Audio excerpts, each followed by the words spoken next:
Hello, my name is Pauline and welcome to Exercise Explained. Today I'll be giving you some tips and tricks to help improve technique and apply towards your next workout. We will be using a mirror to check in visually, but if that is not available to you, don't worry about it. You can just focus on feeling those changes throughout your body instead. Let's get started.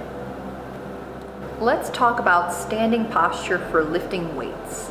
You'll want to place your feet hip width. You can check in the mirror or gaze down and make sure those feet are right underneath your hip bones.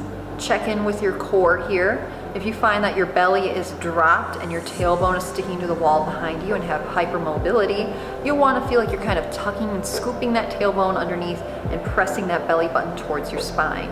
If you have the opposite action happening where you're rounding and hunching forward, then really focus on rolling those shoulders back, squeezing them together, and closing that rib cage. When we're doing bicep curls, you want to feel like your elbows are glued by your sides into your rib cage. The only part of your arm that should be moving is from the elbow down. Everything else is frozen and controlled in place.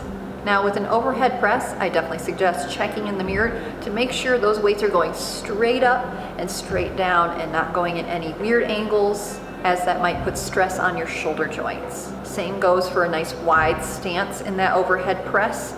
We never want those elbows to go lower than the shoulders really. Taking it straight up and straight down, nice and even. Continuing overhead to our tricep extension, it is very common to take those elbows wide. You actually want to feel like your biceps are kind of giving your head a hug, drawing those elbows together, taking that weight straight behind the head and straight overhead. And as always, if you feel a pinch or a sharp pain in your shoulders at any time, stop what you're doing, listen to your body, you know it best. I hope you found these tips and tricks useful and apply them towards your next workout, and make sure you subscribe so you don't miss the next Exercise Explained. I'll see you then.